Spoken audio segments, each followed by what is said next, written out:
हामिद मीर साहब दोबारा हमारे साथ मौजूद हैं। मीर साहब, जाहिर है जब जौहरी तंसीबात को निशाना बनाया जाता है तो उससे खतरा ये होता है कि ताबकारी फैल सकती है, और अगर खुदा न खास्ता ताबकारी फैले तो फिर उसके असरात तो बहुत दूर तक महसूस होते हैं। क्या इत्तलात आ रही हैं, मतलब जौहरी तंसीबात को टारगेट किया है लेकिन किस हद तक नुकसान हुआ है? यूरेनियम की अफजूदगी तो हो रही थी ईरान में, ये तो किसी से ढकी छुपी बात नहीं है, लेकिन उसके बाद की सूरत हाल क्या क्लियर हुई? देखिए, हमें जो है जो ईरान की जो ऑफिशियल पोजीशन है उसको सामने रखना होगा। ईरान की जो ऑफिशियल पोजीशन है वो ये है कि जो यूरेनियम की एनरिचमेंट हो रही थी वो पुरअमन मकासद के लिए थी, वो उनका एक सिविलियन प्रोग्राम है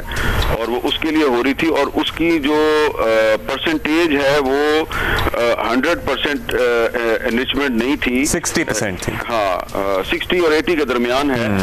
और इसलिए हम ये नहीं कह सकते कि जो एनरिचमेंट हो रही थी यूरेनियम की वो कोई एटम बम बनाने के लिए हो रही थी। तो ये उनकी एक ऑफिशियल पोजीशन है। अमेरिका और सऊदी अरब जो है इस ऑफिशियल पोजीशन को नहीं मानते, और इंटरनेशनल एटॉमिक एनर्जी एजेंसी भी जो है उसने कल जो स्टेटमेंट जारी किया वो भी इस ईरान की ऑफिशियल पोजीशन को तस्लीम नहीं करती। और साथ ही साथ जो इंटरनेशनल एटॉमिक एनर्जी एजेंसी के जो ऑफिशियल्स हैं उनका ये दावा है, और जारी बात है इंटेलिजेंस लीक्स भी की जाती हैं वेस्टर्न मीडिया को, तो वो जो वेस्टर्न मीडिया में जो पब्लिश होने वाली जो न्यूक्लियर इंस्टॉलेशंस हैं जहां पे के न्यूक्लियर वेपन्स के लिए जो रिपोर्टेडली जो यूरेनियम है वो मौजूद है, तो वो बहुत ही अंडरग्राउंड है, और वहां तक इजराइल के मिसाइल या उनके ड्रोन्स के जो फिट किए हुए बम है वो शायद वहां तक नहीं पहुंचे। और अभी तक ऐसी कोई खबर हमारे पास नहीं आ रही कि जो यूरेनियम का कोई प्लांट जो है उसको अटैक किया गया और वहां से फिर जो है वो कोई ऐसी शुआएं जो है वो खारिज हो रही जिससे कि कोई नुकसान हो। तो ये जो है ये इंडिया में तो ऐसा हुआ था, लेकिन अभी तक ईरान में ऐसा नहीं हुआ। लेकिन जो पहले भी मैं आपसे बात कर रहा था वो अहम है कि जिस तरह के मस्कत में संडे को ईरान और अमेरिका के मुज़ाकरात होने वाले थे, तो उसके फौरन बाद 17 से 20 जून तक न्यूयॉर्क में एक पैलेस्टाइन कॉन्फ्रेंस होने वाली थी जिसको होस्ट कर रहे थे सऊदी अरब और फ्रांस। यानी कि ये जो मस्कत में मुज़ाकरात होने थे इनके चंद दिन के बाद, और उसका मकसद ये था कि कुछ यूरोपियन कंट्रीज जो हैं वो जो पैलेस्टीनियन अथॉरिटी है उसको फॉर्मली रिकग्नाइज कर लें, और वहाँ पर यूरोपियन कंट्रीज में जो फ़लस्तीन है उसका बाकायदा एक सफारत खाना खुल जाए। ये जो पीस इनिशिएटिव है सऊदी अरब का और फ्रांस का, इसको ये बज़ाहिर तो न्यूयॉर्क में हो रहा था, लेकिन डोनाल्ड ट्रंप इसकी खुलकर हमायत नहीं कर रहे थे। तो इसलिए हम ये नहीं कह सकते कि जो सऊदी अरब की पॉलिसी है वो बिल्कुल वही पॉलिसी है ईरान के बारे में जो अमेरिका की पॉलिसी है, लेकिन ये भी हमें जो एक ग्राउंड रियलिटी है उसको ज़हन में रखना होगा कि जो ईरान का न्यूक्लियर प्रोग्राम है उसके बारे में सऊदी अरब समेत कुछ गल्फ कंट्रीज के कुछ रिजर्वेशंस हैं। इसलिए कि आप देखें ना, जो यमन के जो हुतीज हैं तो वो सिर्फ इजराइल पे तो मिसाइल फायर नहीं करते, वो सऊदी अरब पे भी मिसाइल फायर करते हैं। और इसी तरह जो इस रीजन में और प्रो ईरानियन मिलिटेंट ऑर्गेनाइजेशंस हैं वो सिर्फ इजराइल की मुखालफत नहीं करती, वो सऊदी अरब की भी मुखालफत करती हैं। लेकिन इसके बावजूद आज सऊदी अरब ने ईरान पर जो इजरायली हमला है उसकी शदीद अल्फाज में मजम्मत करके तो पूरे इस्लामिक वर्ल्ड को एक गाइडलाइन दी है, और पाकिस्तान भी उसमें शामिल है। इसलिए हम ये उम्मीद कर सकते हैं कि आने वाले दिनों में सऊदी अरब जो है और पाकिस्तान वो कोशिश करेगा कि अमेरिका के साथ मिलकर इजराइल को प्रेशराइज किया जाए कि वो ईरान पर अपने हमले बंद कर दे। अब ये एक देखने वाली बात है कि ईरान जो है वो किस हद तक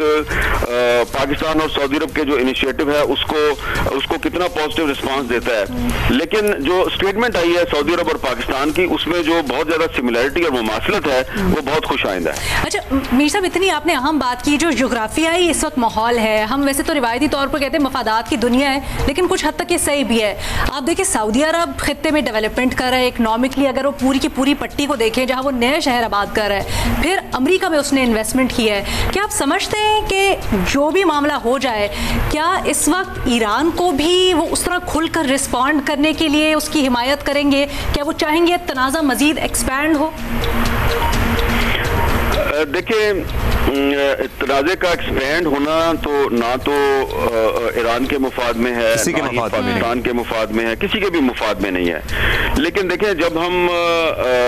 बतौर एक सहाफ़ी के बात करते हैं तो हमें ग्राउंड रियलिटीज जो है उनको सामने रखना चाहिए। और स्पेशली जब आप कराची में बैठे हैं और मैं इस्लामाबाद में बैठा हूं, तो हम पाकिस्तानी शहरी और पाकिस्तान की जो ग्राउंड रियलिटीज हैं वो बड़ी डिफरेंट हैं। हमारी हुकूमतें जो हैं उनकी कुछ भी पॉलिसी हो और हमारा जो एक नेशनल इंटरेस्ट का जो नैरेटिव होता है वो हुकूमतों के बदलने के साथ वो नैरेटिव भी बदल जाता है। लेकिन जो पाकिस्तानी अवाम की जो ओपिनियन है वो आप देख लें, वो आम तौर पे ओपिनियन जो है वो उसमें ज्यादा तब्दीली नहीं आती। तो अगर मैं ये कहूं कि आपकी या मेरी राय जो है वो बड़ी गार्डेड ओपिनियन है, हम बहुत ही एहतियात के साथ गुफ्तगू कर रहे हैं और हम कोशिश कर रहे हैं कि हम कोई ऐसी बात ना करें कि जिससे इस वक्त पाकिस्तान और अमेरिका के बेहतर होते हुए जो ताल्लुकात हैं उस पर कोई मनफी असर पड़े, तो ये मेरी और आपकी कोशिश तो हो सकती है। लेकिन जो पाकिस्तान के गलियों मोहल्लों में और चौकों चौराहों में खड़ा जो पाकिस्तान का एक आम आदमी है, उसकी राय और उसका स्टांस वो नहीं होगा जो आपका और मेरा है। और मैं और आप तो फिर भी थोड़े से खुल के बात कर रहे हैं, लेकिन जो हुक्मरान अशराफिया है, रूलिंग एलीट, वो जरा ज्यादा मुहतात है, डिस्पाइट द फैक्ट के फॉरेन मिनिस्टर ने और फॉरेन ऑफिस ने एक स्टेटमेंट भी जारी कर दिया। तो ये चीज हमें ज़हन में रखनी चाहिए कि अगर इजराइल की तरफ से ईरान के खिलाफ जारहियत जो है वो जारी रहती है और ईरान की जो जवाबी कार्रवाई है उसके नतीजे में इसराइल फिर एक और अटैक करता है, तो उसके बाद फिर इस पूरे खित्ते में जो एक वेव आएगी एंटी अमेरिकनिज्म की, एंटी इजराइल सेंटिमेंट्स की, वो वेव जो है वो किसी के लिए भी फायदे में नहीं है और फिर हुकूमतों से भी शायद संभालना मुश्किल हो जाए। और उसका जो सबसे ज्यादा जो उसका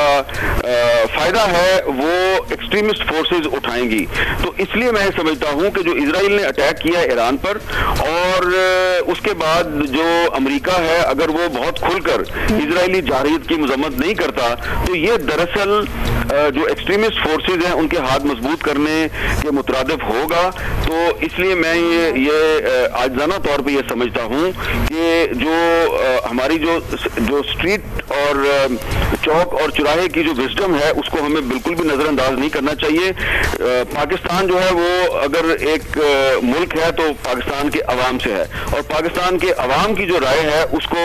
सामने रखकर ही कोई ऐसी पॉलिसी, और अभी तक ऐसा लग भी यही रहा है। और मीर साहब, अमेरिका तो जाहिर है इजराइल की पुष्ट पे गजा के मामले में भी खड़ा था, लेकिन पाकिस्तान का मौक़िफ़ उसमें भी किसी से ढका छुपा नहीं है। लेकिन जाहिर है यहाँ मामला ईरान का है, उसके डायनामिक्स कुछ और हैं। हम आपसे जानना चाहेंगे कि ईरान से क्लोज हैं, चीन भी, रशिया भी, क्या किरदार अदा करते हुए आपको नजर आ रहे हैं? मतलब सिर्फ मजम्मतें और हक़ दिफा के तहफ़्फ़ुज़ की बात होगी या फिर एक्चुअली एक्टिवली कोई सफारतकारी में किरदार, जिस तरह चीन ने पाक भारत जंग में भी किरदार अदा किया, कोई किरदार अदा कर सकता है कि सफारतकारी के जरिए मामला हल हो जाए? और अगर नेतन्याहू अपने आप को अमेरिका या डोनाल्ड ट्रंप से भी ज्यादा ताकतवर समझ रहा है,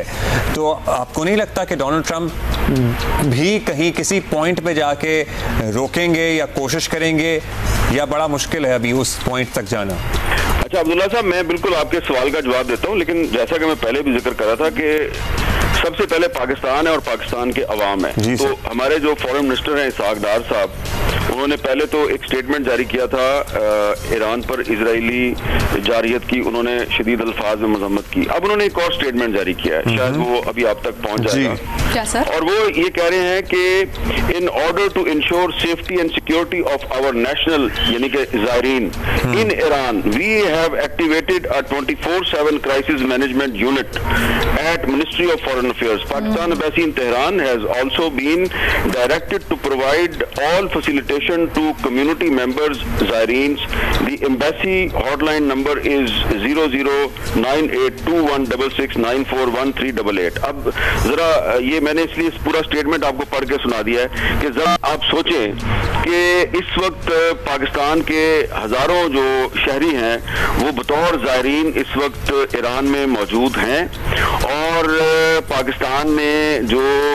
ईरान पर इजरायली जारियत की मजम्मत की है वो तो बिल्कुल इसीलिए किया है कि पाकिस्तान ईरान का हमसाया मुल्क है, लेकिन इस वक्त हजारों पाकिस्तानी ज़ायरीन ईरान में मौजूद हैं और उनकी सिक्योरिटी जो है वो भी हमारे लिए एक बहुत बड़ा इशू है। तो इसलिए मैं आपको पहले भी कह रहा था कि पाकिस्तान और ईरान के जो आपस में रवाबित हैं और जो हमारे तहजीबी और तारीखी और मजहबी रिश्ते हैं वो इतने गहरे हैं कि उसकी वजह से हमारी हुकूमत जो है उसको यकीनन एक ऐसी ही पॉलिसी इख्तियार करनी पड़ेगी जो पाकिस्तानी पब्लिक ओपिनियन के ऐन मुताबिक हो, और अभी तक जो पॉलिसी स्टेटमेंट जारी हुई है वो बड़ी सेटिस्फैक्ट्री है। लेकिन मुझे लगता यह है कि आने वाले दिनों में जो पाकिस्तान की हुकूमत एक कोशिश कर रही है बैलेंस कायम करने की, वो अगर इजरायली जारियत खत्म नहीं होगी, बंद नहीं होगी, तो बैलेंस कायम करना बड़ा मुश्किल हो जाएगा। और इसलिए जो आपने सवाल भी किया तो उसका मैं मुख्तसर जवाब यही दूंगा कि जो अब सूरत हाल है वो हर मिनट गुजरने के साथ साथ, हर लम्हा गुजरने के साथ साथ वो बड़ी पेचीदा होती जा रही है, और इजराइल दावा कर रहा है कि ईरान की तरफ से 100 ड्रोन जो है वो